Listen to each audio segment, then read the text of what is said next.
Yang pertama sebelum kita mulai Bapak Ibu, kita niatkan yang baik. Demi Allah tidak ada niat kita untuk merendahkan siapapun dalam kajian ini dan tidak ada singgung menyinggung siapapun. Kenapa ini harus kita pahami agar kelak di akhir zaman kita sebagai umat, andai kata, tapi na'udzubillah, moga-moga kita tak bertemu dengan kiamat, tapi paling tidak tanda-tanda akhir zaman itu ada yang harus kita pahami sehingga kita bisa terlepas daripada itu. Kita bisa mengetahui tanda-tanda ulama-ulama yang memang mohon maaf disebutkan oleh beliau, oleh Syekh Hashim Al-Asy'ari, oleh baginda Nabi Muhammad sallallahu alaihi wasallam di dalam hadisnya, bahkan di dalam kitab Syekh Hashim Al-Asy'ari, bahkan dalam kitab Ihya Ulumuddin, bahkan dalam karangan Imam Al-Ghazali dalam kitab Asnaful Maghrurin, yang itu akan kita jadikan referensi untuk mempertahankan apa yang kita sampaikan. Karena memang fitnah itu berat. Karena bagian daripada kemunafikan, ada kaitannya dengan pembahasan kemunafikan. Karena memang kaitannya adalah ketika seorang alim yang kemudian, mohon maaf itu, memanfaatkan ilmunya untuk dunia. Imam Nawawi menuliskan dalam kitabnya At-Tibyan fi Adab Hamalatil Quran, ini khusus bagi mereka yang penghafal Quran, pembaca Al-Quran, penuntut ilmu Al-Quran, ini dikhususkan. Kata Nabi dalam riwayatnya, kelak di akhir zaman itu ada juga orang-orang yang mempelajari ilmu itu, yuridu au yuhibbu aghradat dunya, memang tujuan mereka untuk mencapai tujuan dunia, aghradat dunya. Sehingga Bapak Ibu sekalian yang berbahagia, ketika aghradat dunya itu menjadi tujuan bagi orang penuntut ilmu, maka yang terjadi adalah ilmu itu tidak bermanfaat untuk mencapai ghayatul akhirah, enggak sampai kepada tujuan akhirat itu enggak sampai. Sehingga yang kita akan hadapi adalah orang-orang seperti ini yang kelak di akhir zaman. Allah sebutkan banyak di dalam Al-Quran. Bahkan ada satu ayat, satu surat khusus tentang kemunafikan itu yang pernah kita bahas. Di masjid ini sudah kita bahas, kita ulang sedikit. Allah sebut dalam Al-Quran, suratnya surat munafik. Bukan berarti orang munafik itu tidak pintar, cerdas. Saking cerdasnya mereka bisa bangun masjid hanya untuk menghancurkan baginda Nabi Muhammad sallallahu alaihi wasallam. Itu masa Nabi. Di masa Nabi orang-orang ini ada. Di masa Nabi orang-orang ini ada sampai nanti mereka, sampai kiamat mereka tetap ada. Hanya saja beda generasi. Di masa Nabi begitu cobaan bagi Nabi di Madinah. Berat sekali. Karena Nabi harus berhadapan dengan orang seperti itu. Yang di depan berbeda, di belakang berbeda, tapi dengan keilmuan mereka gunakan untuk menghancurkan. Tujuan mereka untuk mendapatkan dunia dan jabatan, itu tujuan mereka. Siapa yang tidak kenal dengan Abu Ubaidah bin Salul? Tujuannya cuma satu, bagaimana mendapatkan jabatan menggantikan Rasulullah sallallahu alaihi wasallam. Abu Ubaidah bin Salul itu tidak pernah senang karena dia masuk Islam terpaksa. Semua orang sudah masuk Islam, dia yang belum. Sehingga bagaimana? Kalau tidak masuk Islam, bagaimana cara dia menghancurkan? Strategi untuk menghancurkan Islam adalah satu, harus masuk Islam dulu, setelah itu obrak-abrik di dalam Islam itu. Keadaan itu yang kita alami saat ini. Banyak orang yang masuk ke dalam Islam itu, mohon maaf, bukan karena Islam KTP saja. Makanya ladang dakwah bagi para dai sekarang itu berat sekali. Kenapa? Karena yang akan mereka hadapi adalah teman mereka sendiri. Nah, disinilah kemudian kata Imam Nawawi, ada orang-orang yang mempelajari ilmu agama, ilmu Al-Quran, yuridu aghradat dunya, tujuannya mengharapkan dunia, bukan yang lain, Bapak. Dan itu yang kemudian kata Nabi sebutkan dalam riwayat hadisnya, itu yang paling ditakuti Nabi bukan yang lain, tapi itu dia, ulama su, kata Nabi. Maka malam hari ini pembukaan sudah kita sampaikan. Malam hari ini kita sampai pada alamat, tanda-tanda, karakter-karakter orang-orang yang disebut dengan ulama su. Kita ambil contoh, manusia terbagi pada 3 golongan. Golongan ketiga ini termasuk ulama su atau ulama tercela. Imam Al-Ghazali mengatakan ulama tercela. Ulama yang lain mengatakan ulama yang buruk perangainya. Ada yang paling ekstrim, dia kata, mohon maaf ya, ulama yang busuk, kata dia. Tapi busuk akhlaknya gitu. Akhir-akhir ini kita menjawab Bapak Ibu, kita jawab sekarang. Akhir-akhir ini Bapak Ibu melihat bagaimana karakter-karakter para dai dan duat saat ini. Dengan bangga mereka saling bentur membenturkan. Disinilah yang kita maksud pintar. Kalau kita pintar, kalau kita sebagai jamaah mengerti, cerdas, disinilah Pak tujuannya untuk melihat mana yang baik dan mana yang buruk, mana yang betul-betul menjalankan nilai akhlak yang dikatakan oleh Hashim Al-Ash'ari, Mbah Hashim Al-Ash'ari itu, ta'addab qabla an tata'allam, beradab sebelum engkau belajar. Baik. Maka kata ciri-ciri ulama yang dalam kitab Al-Asnaful Maghrurin, Imam Al-Ghazali menuliskan Asnaful Maghrurin itu banyak tingkatannya. Ada orang-orang yang tertipu di dalam solat, dalam ibadah solat. Ada orang-orang yang tertipu dalam menuntut ilmu. Itu para ulama-ulama maksud tadi. Ada juga orang-orang yang kemudian alim tapi tertipu dengan kealimannya gitu. Ada orang-orang yang alim tertipu dengan kealimannya. Yang kita bahas dalam kitab Asnaful Maghrurin itu ada 3 paling tidak. Yang pertama, kata Imam Al-Ghazali dalam kitab Asnaful Maghrurin itu, ada ulama yang mempunyai ilmu tapi enggan mengamalkan ilmunya. Ini ada Pak. Kalau ini Bapak Ibu yang bisa menilai. Karena kita lakukan survei sekalipun ini agak sulit. Untuk melakukan survei ini sulit. Tapi mohon maaf, banyak orang-orang yang memiliki ilmu tapi tidak mengamalkan ilmunya. Ilmu itu untuk membentuk karakter, akhlak dan adab. Ilmu itu untuk membentuk karakter, adab, akhlak, etika. Tapi ada orang, ilmu itu bukan dia gunakan untuk itu. Ada. Sehingga tidak dapat itu Pak. Makanya mohon maaf, orang berilmu tapi tak beriman. Ada. Orang berilmu tapi tak berakhlak. Ada. Ada orang tidak berilmu, tidak berakhlak dan tidak beriman. Itu lebih parah lagi itu. Yang baik yang mana? Dia berilmu, dia beriman, dia berakhlak. Karena kalimat ihsan itu untuk orang yang beriman dan berakhlak, ihsan Pak. Kalau iman saja, banyak yang beriman. Contoh dalam Al-Quran disebutkan, dalam kitab Tibyan itu disebutkan, ada orang mukmin baca Quran seperti buah utrujah, harum di luar, manis di dalam. Tapi ada orang mukmin beriman dia, tapi dia tak pernah baca Quran. Di luarnya biasa saja, tak ada baunya, di dalamnya manis. Matalul mu'minul ladzi la yaqra'ul Quran. Ada enggak orang beriman yang beriman kepada Allah dan Rasulnya tapi tak pernah baca Quran? Ada. Kesibukan membuat mereka lalai dengan baca Quran. Sehingga mohon maaf kata Al-Quran, aku tak bisa memberikan syafaatnya. Jadi Al-Quran tidak bisa memberikan syafaatnya kepada siapa yang tak pernah baca Quran.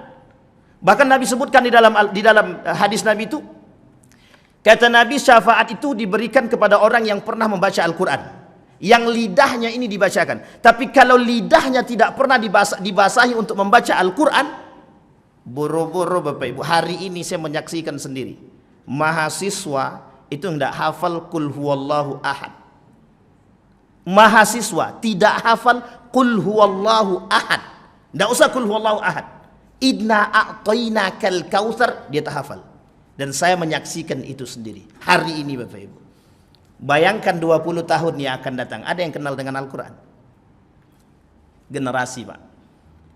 Pertanyaannya adalah, di salah satu instansi yang labelnya Islam, tapi memiliki generasi-generasi yang mohon maaf, meskipun tidak semua, sedikit, tapi paling tidak itu menjadi sebuah cambukan.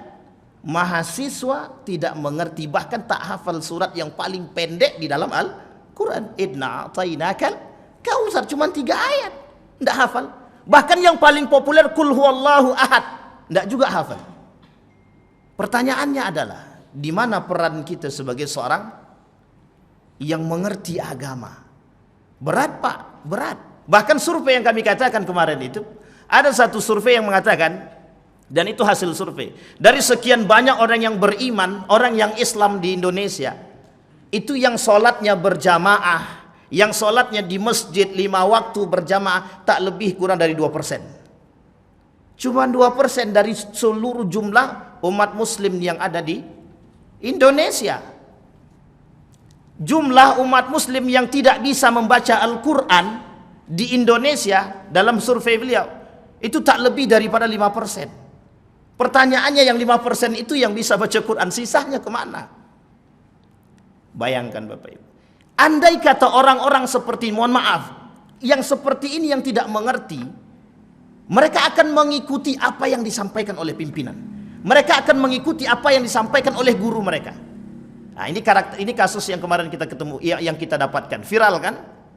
Seorang laki-laki menelpon Tuhan. Itu kan viral sekali Bapak Ibu. Di situ pertanyaannya, sekian banyak instansi kemudian berkomentar. Muhammadiyah, Perti dan lain sebagainya, Nahdlatul Ulama, semua komentar. Pertanyaannya adalah, bagaimana ribuan orang bisa mengikuti beliau? Ribuan orang.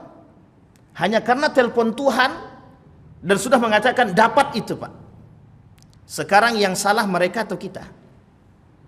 Mereka atau dai? Di sini Bapak Ibu, peran kita harus tahu tuh di situ. Jadi sinilah kita kemudian berdakwah itu bukan peran ustadz. Bapak Ibu berdakwah, suruh anak Bapak Ibu sholat, itu dakwah.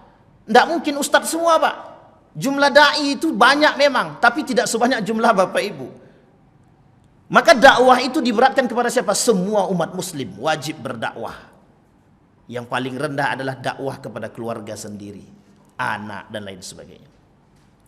Ada orang-orang yang berilmu kata Imam Al-Ghazali tapi tak mau mengamalkan ilmunya. Atau sebaliknya, kata Ustaz Adi Hidayat itu begitu. Sebaliknya, ada ulama seperti air pump. Kalau tidak dibayar, tidak keluar dia Pak. Ada. Dia dalihnya apa dalihnya? Dalihnya satu. Aku belajar mati-matian. Aku belajar mati-matian. Masa ketika aku mengajar tak dapat apa-apa. Jadi di situ kita bisa ukur. Mereka belajar karena Allah atau bukan. Di situ kita bisa ukur. Dan itu karakter itu disampaikan oleh Ustaz Adi Hidayat, ada 3 macam karakter ulama itu.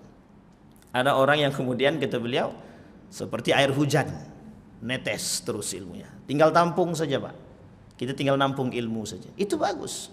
Tapi ada ulama yang seperti air pump. Kalau tidak dibayar tidak akan keluar air itu. Nah itu maksudnya apa? Ada ulama, ada orang-orang yang alim, ilmunya tidak akan keluar sebelum dibayar. Mereka mempunyai ilmu syariat dan logika tapi tidak menghiraukan anggota badannya gitu. Mereka punya akal, mereka punya ilmu tapi mereka tak menghiraukan akhlaknya. Mereka tak menghiraukan hatinya. Banyak orang pintar yang menyesatkan. Banyak orang pintar yang menyesatkan. Di Indonesia ini pokoknya banyak kejadian yang nyata itu. Seorang profesor bisa percaya dengan dukun. Seorang doktor bisa percaya dengan sesuatu yang tidak masuk di akal. Tapi pada satu sisi dia menggunakan akal, tapi pada satu sisi dia tak percaya pada yang tidak masuk akal. Lucu Bapak Ibu. Satu sisi dia menggunakan akal, tapi satu sisi dia percaya pada sesuatu yang tidak masuk akal. Kontradiktif dengan apa yang dia miliki. Teman-teman liberal itu, orang-orang liberal itu mereka alim, pintar, cerdas Pak. Kalau tidak cerdas tidak mungkin begitu. Tapi ada tujuannya, ada piti, duit. Karena kalau tidak ada duit nggak mau gerak mereka Pak. Ada tujuan, ada. Apa tujuan mereka? Tujuan para orang-orang liberal itu merusak pola pikir umat muslim yang sudah sebaik-baiknya muslim. Kenapa? Orang Yahudi Nasrani tidak pengen lihat kita Islam baik, itu tidak pengen. Tidak bisa menghancurkan umat Islam itu. Caranya adalah masuk ke dalam Islam itu, hancurkan Islam di dalam itu. Apa yang diinginkan oleh umat Islam itu, gapai keinginan mereka, buat mereka cinta pada dunia agar mereka jauh daripada nilai-nilai agama. Itu proyek Pak, proyek. Kami pernah Pak menjadi bagian daripada pelaku itu Pak. Itulah jari asuk saya. Tapi alhamdulillah tobatlah Pak. Dan itu baru dananya besar. Sampai dana itu 8 miliar hanya digelontorkan untuk radikalisme. Tapi bumbunya bukan masalah radikalisme. Teman-teman, orang-orang yang liberal yang ingin merusak pola pikir umat Islam dan ingin memecah belah Islam. Karena dalam angket itu Pak, begitulah modelnya. InsyaAllah kapan-kapan kita lihatkan bukunya. Mudah-mudahan pekan yang akan datang kita bisa lihatkan buku itu. Ada bukunya itu. Judul bukunya baik. Judul bukunya baik, tapi isinya kurang Pak. Dan itu dijadikan landasan. Apa landasan? Dijadikan sebagai data yang ketika mereka sampaikan dalam salah satu berita ketika mereka mengadakan diskusi terbuka. Apa kata mereka? Di Indonesia ini 75% terindikasi radikalisme. Maksudnya apa? Orang-orang Islam yang radikal. Siapa yang radikal itu, Pak? Bapak-bapak ibu ini yang sholat 5 waktu di masjid, yang baca Quran, yang menganggap salah itu salah, yang menganggap nikah beda agama itu, kalau nikah beda agama salah apa tak salah? Nah kalau kita bilang salah, kita yang disalahkan itu. Maksudnya apa? Nikah beda agama itu memang salah, memang tak boleh dalam Islam. Tapi kemudian kita dianggap salah ketika mengatakan demikian. Nah, itu yang mantap Bapak Ibu. Jadi kita ini dibuat pola pikir kita dan itu orang-orang seperti itu. Tujuannya apa? Tujuannya satu Bapak Ibu, dunia. Kami pernah satu diskusi dengan salah seorang anggota mereka itu. Kami kalau tidak ada duit nggak bisa gerak, Wan. Kami butuh duit gitu deh. Jawaban itu yang sangat yang sampai saat ini tertanam dalam diri saya, Pak. Kenapa? Disitulah kemudian otak saya berpikir, oh ternyata tujuan mereka belajar untuk mendapatkan itu. Seorang profesor saat ini salah seorang profesor sekarang menjabat salah satu posisi di negara itu. Beliau pernah sampaikan betapa liciknya Amerika itu ketika menggelontorkan beasiswa, ternyata dananya diambil dari Indonesia. Hanya tujuannya apa? Untuk menghancurkan Indonesia. Apa yang mereka buka? Studi Islam. Coba bayangkan, Pak. Dana dari mana? Dari sini, Pak. Dari sekian banyak dana yang dia berikan kepada mahasiswa-mahasiswa Indonesia sebagai beasiswa, ternyata hanya bagian kecil saja dari yang mereka dapatkan. Sisanya kemana? Ke mereka semua. Itu pernyataan dari seorang profesor yang sampai saat ini beliau masih hidup dan kebetulan itu guru saya waktu itu. Artinya Bapak Ibu, saat ini kita butuh orang-orang yang mau berpikir untuk melihat kembali, buka mata kita, Pak. Lihat keadaan dunia kita saat ini. Betapa banyaknya para dai, tapi semakin banyak juga manusia-manusia yang tidak berakhlak. Pertanyaannya kenapa? Memang kita tak bisa merubah orang itu, tak mungkin seutuhnya. Ada orang yang mau, ada yang tidak. Kita tidak bisa paksakan mereka untuk mengikuti. Pertanyaannya sekian banyak para dai, mengapa tak bisa berubah? Mengapa paling tidak sedikit demi sedikit? Itu yang perlu kita survei. Sekian banyak para dai, mengapa tidak bisa merubah sedikit demi sedikit? Dan ini kemudian menjadi pertanyaan. Kemudian yang kedua, kata Imam Al-Ghazali, ulama yang tak bisa, yang tidak menjaga hati. Ulama yang tidak menjaga, ada kasus 2020 kalau tak salah. Itu seorang dai. Dan itu kemudian diviralkan itu. Menunjukkan, menampakkan. Jadi dia seorang ustadz, mohon maaf itu. Tapi kita ini di belakang layar Bapak Ibu. Jadi dai ini kemudian dia sering ceramah di mana-mana, tapi kemudian dia buat postingan yang tak senonoh. Di sini pertanyaan saya adalah, dan dia punya banyak jamaah. Pertanyaan kita adalah, kemana akhlaknya gitu? Dan kita yang mengerti itu, yang melihat itu, jamaah yang melihat itu, kira-kira menjadi rusak atau menjadi apa gitu? Ketika kita mengatakan jangan bermain judi online. Tapi apa jawaban para jamaah tadi? Saya pernah lihat seorang ustadz main judi online. Kita mau ngomong apa, Pak? Kita mau ngomong apa? Mereka punya background. Bahkan background yang mereka pegang itu seorang dai, seorang ustadz, seorang alim yang pintar, yang cerdas. Kira-kira omongan kita berlaku atau tak berlaku? Sulit, Pak, sulit. Apalagi kalau orang yang melakukan itu di atas kita. Wah, itu sulit sekali. Sehingga kebenaran bagi mereka apa yang dilakukan oleh pemimpin mereka. Kebenaran bagi mereka apa yang dilakukan oleh yang menjadi bagian daripada mereka. Di sini kita susah Bapak Ibu. Maka seorang alim harus bisa menjaga hatinya. Kata Syekh Hasyim Al-Asy'ari, yang membuat orang itu celaka, seorang alim itu celaka, itu adalah hati dia sendiri. Kalau dia tak bisa menjaga hatinya, wah itu berat sekali Bapak Ibu. Maka terjerumuslah insalaka. Insalaku itu tergelincir. Seorang ulama kalau tidak bisa, seorang alim kalau tidak bisa menjaga hatinya, maka dia akan tergelincir. Tergelincir. Apa maksud tergelincir itu? Bisa jadi dia tertipu oleh dunianya. Yang menghancurkan laki-laki itu selain daripada tahta, apa Bapak Ibu? Wanita. Sekarang yang paling banyak yang menghancurkan laki-laki harta atau wanita? Wanita. Makanya perselingkuhan itu banyak. Banyak. Saking takutnya dengan istrinya, diam-diam dia selingkuh. Dan jangan salah, jangan salah. Dan itu menjadi sebuah hal yang biasa saat ini. Menjadi hal yang biasa saat ini. Baik, hati penting. Seorang alim wajib menjaga hatinya, wajib. Itu penting. Nah, nanti kelak di akhir zaman ada ulama-ulama, orang-orang alim yang tidak menjaga hatinya. Karena apa? Karena mereka sudah tertipu oleh